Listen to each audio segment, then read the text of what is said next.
In today's lecture, I will discuss the fourth chapter of Bertrand Russell's The Problems of Philosophy, titled Idealism. Here, he examines the philosophical tradition, especially from Berkeley, which argues that what we call matter is nothing more than a collection of ideas in the mind.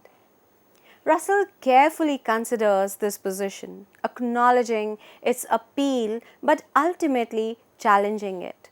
He insists that while our knowledge of the external world is mediated by sense data, it does not follow that the world itself is purely mental. Instead, he defends the view that there is a reality beyond our perceptions, even if we can only grasp it indirectly. In this way, Chapter 4 becomes a turning point where Russell confronts one of the most influential philosophical doctrines head on and begins to carve out his own realist position against the tide of idealism. So, in the fourth chapter, Russell introduces idealism with precision. He says, "We shall understand by it the doctrine that whatever exists, or at any rate whatever can be known to exist, must be in some sense mental." This divides idealism into two strands: metaphysical idealism and epistemological idealism. According to metaphysical idealism, whatever exists is mental. No physical objects exist. The world consists only of minds and ideas. According to epistemological idealism, whatever can be known to exist is mental. All knowledge is of minds and ideas.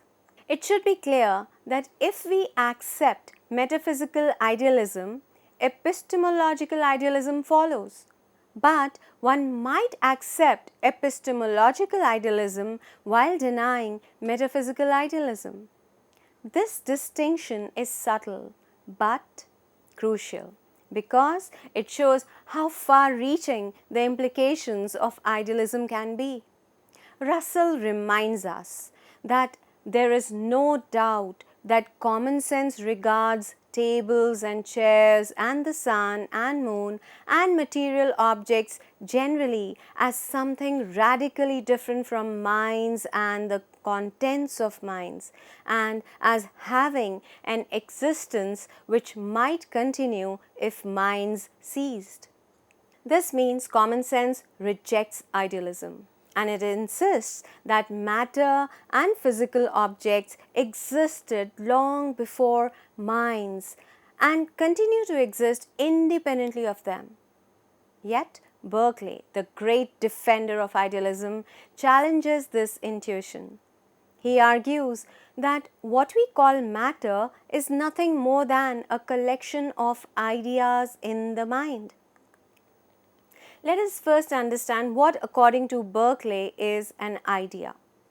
Berkeley defines an idea as whatever is immediately known, sense data, memory, and so on. Now we can move on to his arguments. His metaphysical argument in support of idealism runs like this. The first premise is, all our knowledge is only of ideas. Second premise, all objects are bundles of ideas.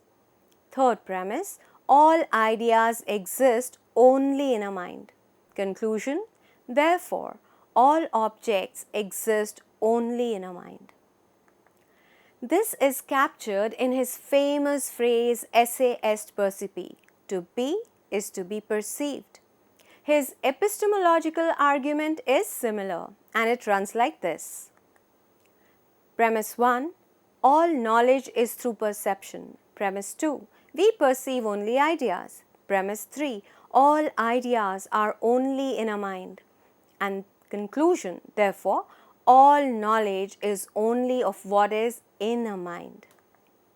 Berkeley surely recognizes some problems. One problem is when no one is in a room, the table and chairs seem to continue existing. To preserve idealism, he posits the mind of God, an infinite perceiver who guarantees the continuous existence of objects.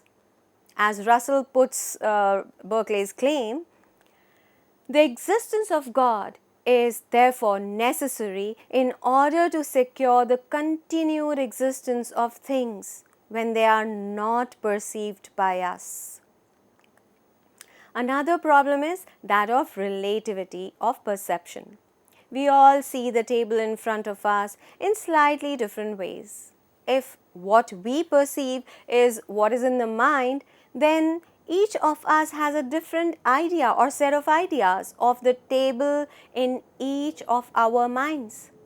To avoid this subjectivity, Berkeley makes a distinction between an apparent idea, which is a different idea in each of our minds, and a real idea, which is in the mind of God. So, Berkeley finds it necessary to prove the existence of God, and therefore he gives this argument. Premise 1. Objects have a continuous existence. The table continues to exist when no one is in the room. Premise 2. Sometimes there are no human or other animal minds perceiving objects. Premise 3. To exist is to be in a mind. Conclusion. Therefore, there must be an infinite mind, the mind of God, who perceives all objects at all times everywhere. One may ask, instead of concluding that a mind of God must exist, why not conclude that there are infinite minds like spirits or angels that are designated for each spot to maintain continuity of objects? This is a possible conclusion as well. But the conclusion of the mind of God is much simpler and therefore a preferred conclusion for Berkeley. Now, this move of introducing God is ingenious but controversial. It shows Berkeley's determination to preserve idealism against the common sense objection that objects persist when unperceived. Russell claims that there is a fallacy of equivocation in Berkeley's argument for idealism. Let us consider sense data, what we immediately perceive. For Berkeley, my immediate sense data of a red patch is an idea, and therefore it is known and exists only in my mind. Russell claims that Berkeley has conflated sense data with sensation, or in other words, he has conflated what we perceive with the act of perceiving. The act of perceiving is surely in the mind, but the object of perception is not in the mind. Sensations are in the mind, but sense data are not in the mind. Let us see how this works against the metaphysical argument. So first, let us recall the metaphysical argument.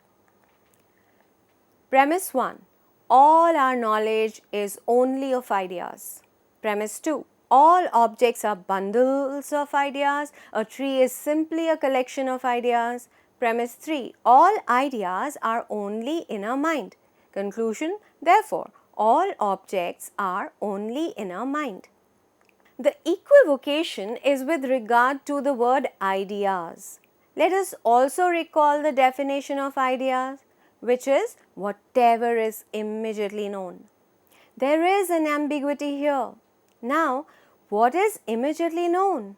Is it the sense data or the sensation? Russell claims that in premise 1, which is all our knowledge is only of ideas, and in premise 2, which is all objects are bundles of ideas, the word idea means sense data. But in premise 3, which is all ideas are only in a mind, Berkeley switches to the meaning of idea as sensation. This is the fallacy of equivocation, of using the same word with different meanings in different premises. According to Russell, Berkeley has tricked us with the equivocation and hence committed a fallacy. Similarly, in the epistemological argument, Berkeley has used the word idea as sense data in premise 2, which is we perceive only ideas, but as sensation in premise 3, which is all ideas are only in our mind. Or more generally, Berkeley has used the word idea as the object of perception in premise 2 and as the act of perception in premise 3. The equivocation is made because in the conclusion now he can say that all objects are only in a mind, whereas this cannot be validly concluded because in premise 3 it is not object of perception that is only in a mind, but the act of perceiving that is only in a mind. Russell goes on to claim that the distinction between the act of perceiving and the object perceived is crucial to epistemology. That without this distinction, knowledge is not possible. However, Berkeley simply conflates what is before the mind with what is in the mind. Often, by the idealists, to be is to be perceived is taken as what is actually perceived and not as what is capable of being perceived. In this case, the many stars that we believe to exist but are unperceived by any human do not really exist but only come into existence when we perceive them. Berkeley would have of course responded that they always existed and do not come into existence because they were always perceived by God. They were in the mind of God. Now, G.E. Moore also gave a refutation of idealism. Although not in chapter 4, Russell does credit unpublished writings of G.E. Moore in the preface of his book. So, according to G.E. Moore, the key premise in the argument of idealism is SAS percipi, to be is to be perceived. Moore claims that when one says, I see red, as there are three words in this sentence, there are three things in the world: a subject of perceiving, the I, me, myself, an object, here the red color that is being perceived, and the act of perceiving, the seeing in this case. This to Moore is commonsensical and so obvious as the grammar of the sentence only tells us. To be means existence. Of course, I don't exist only in the mind. Surely, the object being perceived, the color, does not exist only in my mind, but it is the seeing, the act of perceiving that exists only in the mind. Berkeley has tricked us by not making the obvious distinction. But Berkeley would respond to Russell and Moore by saying that they are importing into their arguments assumption of the non-idealists, more specifically of dualists. They believe that physical objects exist independent of the mind and therefore they make this distinction. Just because the sentence has three words does not mean that there are three different types of things in the world. So, their refutations beg the question. Perhaps Russell and Moore are also unfair to Berkeley in another way. Most of the concentration of Berkeley was in negative arguments for idealism, and I will explain how. So, idealism is the view that all that is real is either a mind or an idea in a mind. At the time Berkeley was writing, a lot of progress in science was happening, and a lot of philosophers and ordinary people were becoming materialists. You know that materialism is the view that reality is made up only of physical objects and matter. In his famous book, Three Dialogues Between Hylas and Philinus, Berkeley provides a series of intricate arguments against the existence of physical objects and matter. All of these arguments are in the form of reductio ad absurdum. In each of these arguments, Berkeley begins with an assumption for reductio ad absurdum that physical objects exist. Then he uses only premises that those who believe in the existence of physical objects would accept. Then he derives a contradiction from these assumptions. So, by reductio ad absurdum, he can negate the original assumption that physical objects exist and thereby conclude that physical objects do not exist. Here is a short version of one such argument. Have a look at it. Physical objects exist. This is the premise 1 and it is the assumption for reductio ad absurdum. Premise 2. If physical objects exist, they contain the physical properties of hot and cold. Premise 3. Hot and cold are physical properties. Premise 4. Put one of your hands on stove and another on ice. Premise 5. Now, place both hands in a tub of water at room temperature. Premise 6. One hand will feel the water as cold and the other will feel it as hot. Premise 7. The same water cannot be both cold and hot. Premise 8. The same water is both cold and hot, and this is arrived from premise 5 and 6 together. And we can easily see that there is a contradiction between premise 7 and premise 8, and thus we arrive at the ninth statement, a proposition, which is physical objects do not exist, and this you can see we have done through the reductio ad absurdum argument. When we lay this argument out in greater detail, we will find that at some point we reach a conclusion that the properties of heat and cold are not in the water but only in the mind. This is the positive account of idealism, but it is hidden in the negative account, which is actually a refutation of the existence of physical properties or physical objects or matter outside the mind. So, having worked through the details, let's now look at the bigger picture of chapter 4 in simple terms and begin with a simple thought experiment. Imagine you are sitting in a room with a table in front of you. Now close your eyes. Is the table still there?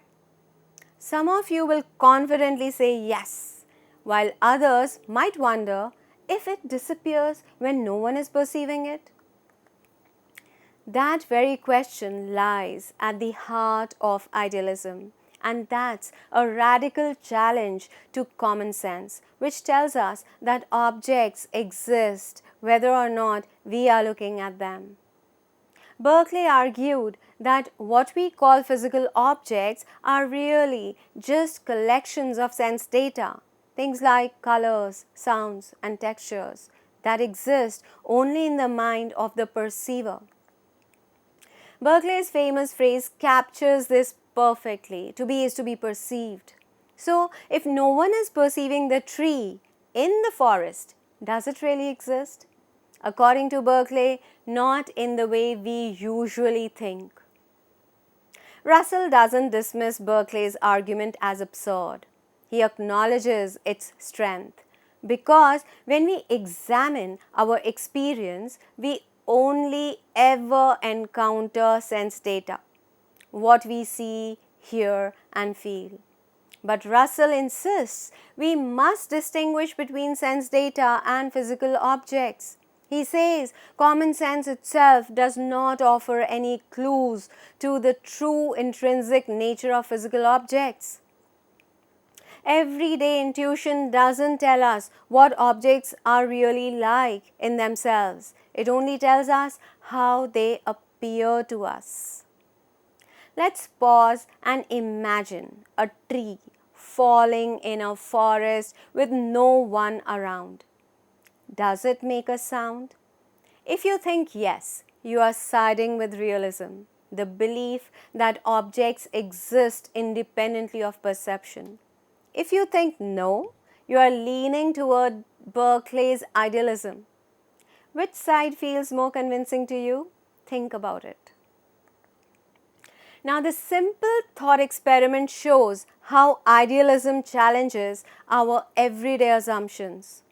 Russell's own position is cautious. He doesn't fully embrace idealism, but he doesn't reject it outright either. He argues that while our knowledge of the world comes through sense data, it's reasonable to believe that physical objects exist independently of us.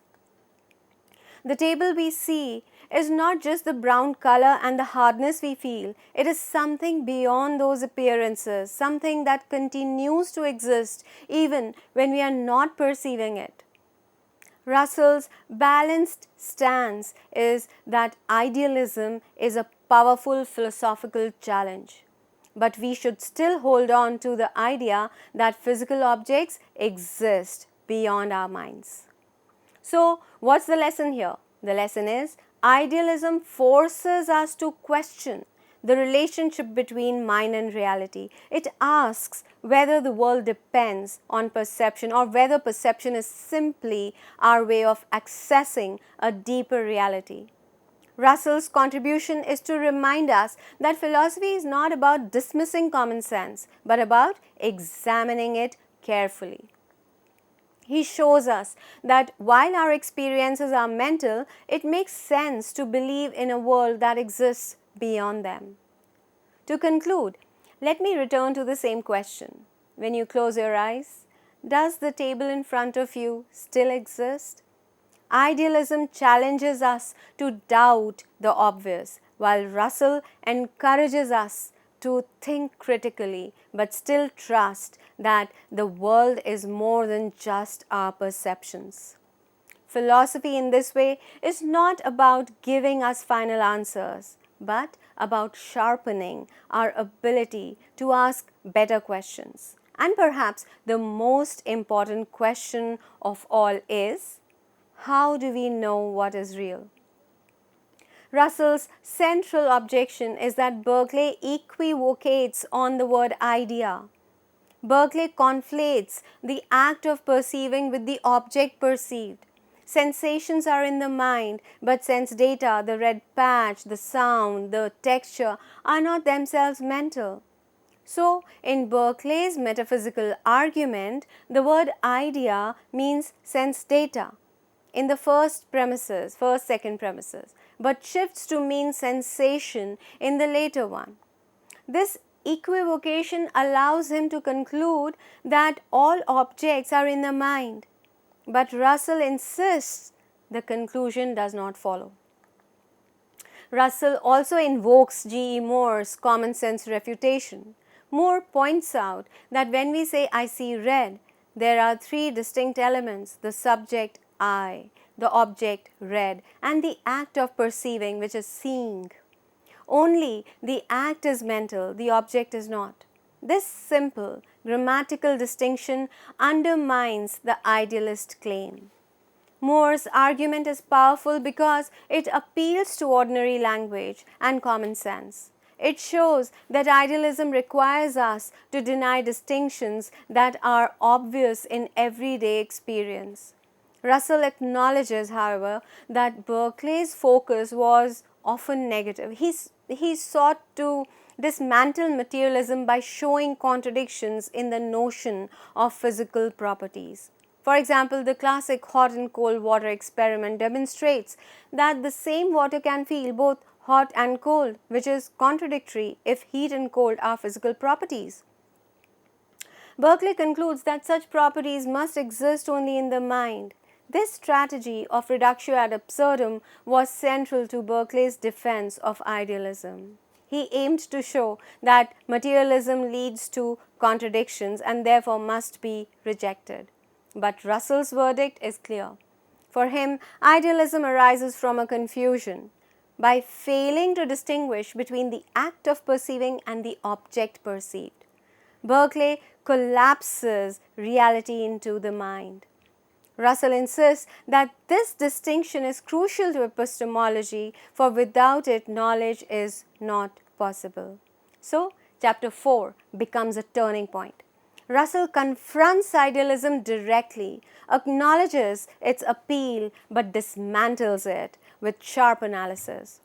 He defends realism because, according to him, the world exists independently of our minds, even if our access to it is always mediated by sense data. Anyway, with this, I'll end this lecture. Thank you so much.